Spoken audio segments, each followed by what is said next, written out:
चंदन नगर भद्रेश्वर के बाद अब बांसवाड़ा मुस्लिम लीग के चेयरमैन का इस्तीफा। लोगों के सामने खराब होने से बेहतर है कि ओहदे से ही हट जाऊं, ये कहना है तापस मुखर्जी। आज बांसवाड़ा मुस्लिम लीग में एक प्रेस कॉन्फ्रेंस करके सहाफियों को अपने इस्तीफे के मुतालिक तफसीलात बयान किया। उन्होंने और कहा कि आवास योजना का 2 करोड़ 80 लाख रुपया और टाइट फंड के लिए 1.5 करोड़ रुपये तरक्याती काम के तौर पर रखकर इस्तीफा दे रहा हूं। इसके अलावा भी मजीद कुछ फंड भी रखा हुआ है।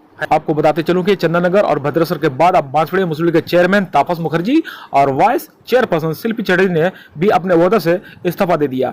दोनों ने अपना इस्तीफानामा चिंसरा के सब डिविजनल मजिस्ट्रेट एसडीओ के पास जमा कराया।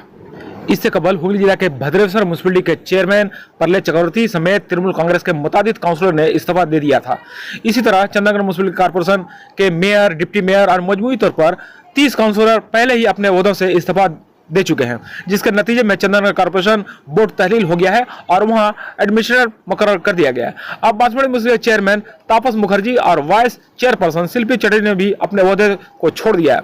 इस इस्तीफे के बाद चेयरमैन तापस मुखर्जी ने का कहना है कि हुकूमत बदल चुकी है और पूरे मगरबी बंगाल की सूरत हाल तब्दील हो गई है। म्युनिसिपल के पास फंड नहीं है, जिसकी वजह से म्युनिसिपल चलाना मुश्किल हो रहा है। इसलिए मैंने चेयरमैन के ओहदे से इस्तीफा दे दिया। बताया गया कि 22 तारीख को नई हुकूमत का बजट पेश होगा और इससे पहले म्युनिसिपल को एक पैसा भी नहीं दिया जा सकता। ऐसे में म्युनिसिपल चलाने के लिए जरूरी वसाइल मौजूद नहीं है। जब हम आवाम को खिदमत ही फराहम नहीं कर सकते तो हम अपने वहदे पर बरकरार रहने का कोई फायदा नहीं होता। आज इस प्रेस कॉन्फ्रेंस के मौके पर बांसवाड़ा मुस्लिम लीग के कई काउंसलर भी नजर आए। इस मौके पर चेयरमैन ने और क्या कहा, चलिए सुनते हैं। प्रेस कॉन्फ्रेंस করে এটাই জানাতে চাইছি যে আমি গতকালকে এসডিও ম্যাডামের কাছে আমার পদত্যাগপত্র জমা দিয়ে এসেছি। তার পদত্যাগপত্র জমা দেওয়ার পরে উনি বলেছেন যে এটা বোর্ড মিটিং অনুমোদন করে সব কাউন্সিলরদের অনুমোদন করে আমার কাছে ফান্ডটা জমা দিতে। এটা হলো নিয়ম, সেটা আমরা করবো, আগামী কয়েকদিনের মধ্যে করবো। পদত্যাগ করলাম এই কারণে পদত্যাগ করলাম যে এত আর্থিক অনটনের মধ্যে দিয়ে আমি পৌরসভা চালাতে পারছি না। প্রচণ্ড আর্থিক অসুবিধার মধ্যে চালাতে হচ্ছে। আর আমাদের বাজেট 22 তারিখে সরকারের বাজেট হবে, সেই বাজেটের আগে আমাদের কোনো টাকা পাঠাতে পারবে না। বাজেট হলে তবে পৌরসভা টাকা কিছু হয়তো পাঠাতে পারে। এমত অবস্থা আমার কাজ করা সম্ভব হচ্ছে না, যার ফলে আমি পদত্যাগ করলাম। যারা আসবে নতুন তারা যদি টাকা পে করতে পারে ভালো। আর আমি ডিআরডব্লিউদের মাইনেটা পুরো রেখে গেলাম, ওটা একদম রেডি করা আছে। আর পেনশন হোল্ডারদেরও 50% টাকা আমি এই মুহূর্তে রেখে গেছি। আর কয়েকদিনের মধ্যে বাকি টাকাটা জোগাড় হয়ে গেলে ওনারাও পেয়ে যাবেন। এছাড়া আমি যেটা রেখে গেলাম সেটা হচ্ছে আবাসের 2 কোটি 80 লাখ টাকা আর টায়ার ফান্ডের অর্থ 1.5 কোটি টাকা জমা আছে, আমাদের পৌর তহবিলে রাখা আছে।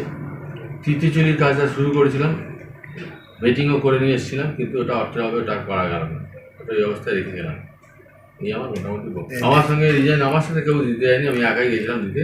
আমার কাছে দিয়েছে বিশ্বজিৎ দাস আর সুমিতা কুমার, এরা দুজন দিয়েছে আমার। মানে 2 নম্বর ওয়ার্ডের কাউন্সিলর সুমিতা কুমার আর বিশ্বজিৎ 14 নম্বরে।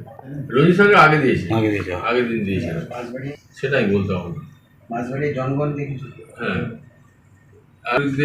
আমি মঙ্গল কামনা করি, ওনাদের সকলের সহযোগিতা পেয়েছি। যারা বোর্ডে নতুন আসবে তারা যেন ঠিকভাবে চালাতে পারে পৌরসভা, সেই কামনাই করবো। কারণ আমরা যেটা পারলাম না সেই কাজ ওনারা সুস্থভাবে করবে।